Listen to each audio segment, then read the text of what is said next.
നമസ്കാരം. മലയാളി വാർത്തയിലേക്ക് സ്വാഗതം. KSRTC പെൻഷനേഴ്സ് അസോസിയേഷൻ ഇപ്പോൾ സെക്രട്ടറിയേറ്റിന് മുന്നിൽ അവരുടെ ചില പ്രത്യേകിച്ച് പെൻഷൻ ആനുകൂല്യം ഇത്തരത്തിലുള്ള ആവശ്യങ്ങൾ ഉന്നയിച്ച് അവർ സമരവുമായി രംഗത്ത് വന്നിരിക്കുകയാണ്. എന്തൊക്കെയാണ് അവരുടെ ആവശ്യങ്ങൾ എന്നടക്കമുള്ള കാര്യങ്ങൾ നമ്മൾ പ്രതികരിക്കും. എന്താണ് പ്രധാനമായിട്ട് മുന്നോട്ട് വയ്ക്കുന്ന ആവശ്യം? പ്രധാനപ്പെട്ട ആവശ്യം ഞങ്ങൾക്ക് 7 വർഷം കൊണ്ട് പെൻഷൻ പരിഷ്കരിക്കണില്ല. KSRTC സ്ഥാപനം പോയിട്ട് ബാക്കിയുള്ള എല്ലാ സ്ഥാപനക്കാർക്കും പെൻഷൻ പരിഷ്കരിച്ചു കൊടുത്തു.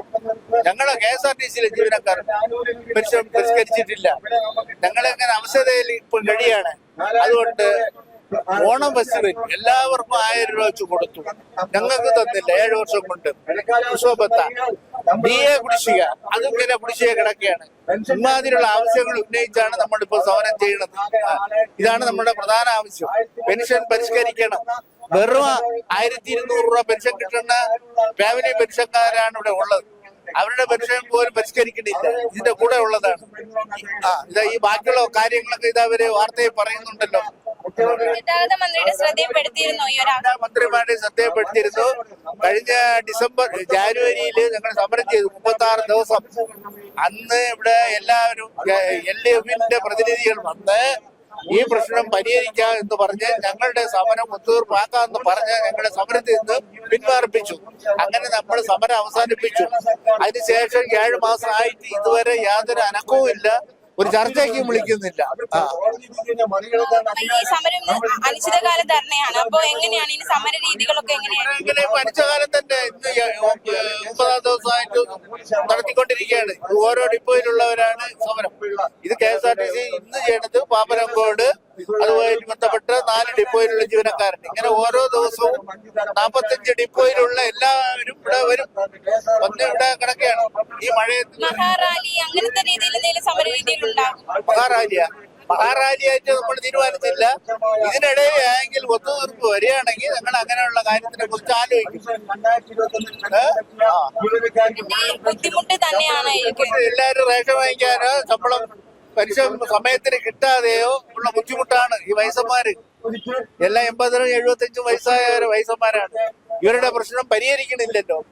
അതുകൊണ്ട് ഞങ്ങളുടെ ഈ 4 ഡിമാൻഡ്: പെൻഷൻ പരിഷ്കരിക്കണം, എല്ലാ മാസവും കറക്റ്റായിട്ട് പെൻഷൻ കിട്ടണം. അതിപ്പം കിട്ടുന്നുണ്ട്, എന്നാലും കറക്റ്റ് അല്ല. ഓരോ മാസം 2-ാം തീയതി 3-ാം തീയതി 5-ാം തീയതി 15-ാം തീയതി എന്നിങ്ങനെ കൊടുക്കും. അതല്ല, ഓണം ഫെസ്റ്റിവൽ അലൗൻസ് തരുന്നില്ല, DA കുടിശ്ശിക തരുന്നില്ല. ഇതൊക്കെയാണ് നമ്മളുടെ 4 ഡിമാൻഡാണ് മൊത്തത്തിലുള്ള ആവശ്യം. ഇത് ഏതെങ്കിലും ഒരു പരിഹാരം കിട്ടിയാൽ നമ്മൾ ഇതൊക്കെ ഈ വെയിലത്തും മഴയത്തും ഇരിക്കാതെ നമ്മൾ പോകും.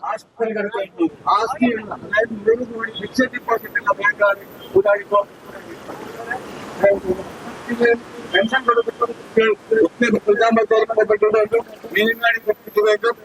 കൽപ്പറ്റ കോപ്പറേറ്റീവേക്കും മാനന്തവാടി ഫാർമേഴ്സ് രാഷ്ട്രീയ കക്ഷികൾ ഭരിക്കുന്ന സമരം തുടർച്ചയായി നടത്തിക്കൊണ്ടിരിക്കുന്നത്. ഈ സമരത്തിന് ആധാരമായ വിഷയങ്ങളെ കുറിച്ചെല്ലാം എനിക്ക് മുൻപ് സംസാരിച്ച നേതാക്കന്മാർ വളരെ കൃത്യമായി സംസാരിച്ചിട്ടുണ്ട്. അതുപോലെ തന്നെയാണ് ഇവിടെ വിളിച്ച മുദ്രാവാക്യങ്ങളിലും അത് കൃത്യമായി പ്രതിപാദിച്ചിട്ടുണ്ട്. എന്താണ് പെൻഷൻ?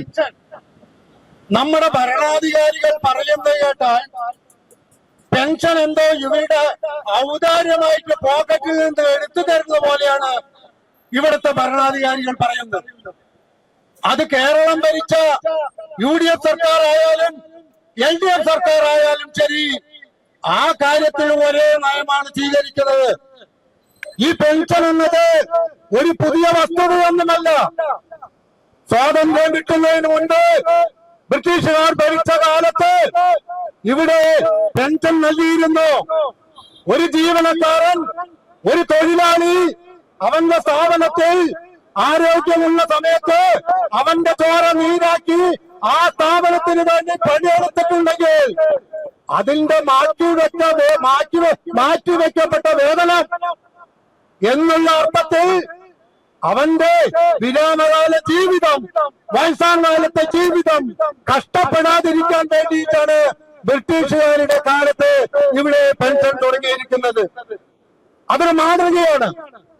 എന്നാൽ നമ്മുടെ ഇന്ത്യ രാജ്യത്ത് 1950 ഭരണഘടന നിലവിൽ വന്നു. അതിനുശേഷം പെൻഷൻ വളരെ കൃത്യമായി കൊടുത്തിട്ടുണ്ടായിരുന്നില്ല. 1960-കളിലും 1970-ലും പെൻഷന് വേണ്ടി ഇന്ത്യ രാജ്യത്തൊട്ടാകെ വമ്പിച്ച സമരങ്ങൾ നടത്തപ്പെട്ടു. അതുമായി ബന്ധപ്പെട്ടുകൊണ്ട് സമരത്തിലൂടെയും കേസിലൂടെയും നേടിയെടുത്ത് സുപ്രീം കോടതിയിൽ കേസെടുത്ത സുപ്രീം കോടതി 1979 വമ്പിച്ച ഒരു വിധി പ്രസ്താവിച്ചു. പെൻഷൻ എന്നത് സർക്കാരിന്റെ ഔദാര്യമല്ല, സ്ഥാപനത്തിന്റെ ഉടമയുടെ ഔദാര്യമല്ല. അവന് കൃത്യമായി പെൻഷൻ കൊടുത്താൽ ഗവൺമെന്റ് ആണെങ്കിലും സ്ഥാപന ഉടമയാണെങ്കിലും ബാധ്യസ്ഥനാണ് എന്നുള്ള ഒരു വിധി പ്രസ്താവിച്ചു. പക്ഷേ ആ വിധിയിൽ ഒരു അപാകതയുണ്ടായിരുന്നു. 1979 മുൻപ് പെൻഷനായവർക്ക് ആ വിധി ബാധകമല്ല എന്നുള്ളത്, അവർക്ക് മുൻകാല ആനുകൂല്യങ്ങൾ കിട്ടില്ല എന്നുള്ളത്. ബഹുമാന്യനായ ഒരു സൈനിക ഉദ്യോഗസ്ഥൻ ശ്രീ നഗാര സുപ്രീം കോടതിയിൽ കേസ് ഫയൽ ചെയ്തു. 3 വർഷം തുടർച്ചയായി കേസ് നടത്തി. 1982 ഡിസംബർ 17 എല്ലാവർക്കും മുൻകാല പ്രാബല്യത്തോടുകൂടി പെൻഷൻ ആനുകൂല്യങ്ങൾ നൽകണമെന്ന് പറഞ്ഞ ഒരു സുപ്രധാന വിധിയുണ്ടായി. സുഹൃത്തുക്കളെ, അതിന്റെ പേരിലാണ് എല്ലാ വർഷവും ഡിസംബർ മാസം 17 നമ്മൾ പെൻഷൻ ദിനമായി ആചരിക്കുന്നത്. കേരളത്തിന്റെ സ്ഥിതി എന്താണ്? ഈ ട്രാൻസ്പോർട്ട് 1912 മുതൽ കേരളത്തിൽ അന്ന് മലബാറാണ്, മധ്യ തിരുവിതാംകൂറാണ് എന്നുള്ള സ്ഥിതിയിൽ ഈ തിരുവിതാംകൂർ, കോട്ടയം, തിരുവനന്തപുരം ഭാഗത്തെല്ലാം സ്വകാര്യ ബസ്സുകൾ ഉണ്ടായിരുന്നു. ബഹുമാനപ്പെട്ട ശ്രീ തിരുവിതാംകൂർ രാജാവ് 1938 സാധാരണക്കാരായ ജനങ്ങൾക്ക് സുഖമായ യാത്ര, സുരക്ഷിതമായ യാത്ര കിട്ടുന്നതിന് വേണ്ടി ബഹുമാന്യനായ രാജാവ് 1938 ഇവിടെ പൊതുഗതാഗത സംവിധാനം നടത്തി തുടങ്ങിയത്. അന്ന് തിരുവിതാംകൂർ ട്രാൻസ്പോർട്ട് ഡിപ്പാർട്ട്മെന്റ് എന്നാണ് ഇതിന് പേരുണ്ടായിരുന്നത്. നമുക്ക് സ്വാതന്ത്ര്യം കിട്ടി കേരള സംസ്ഥാനം രൂപീകരിച്ച ശേഷം കേരള സ്റ്റേറ്റ് ട്രാൻസ്പോർട്ട് ഡിപ്പാർട്ട്മെന്റ് ആയി മാറി.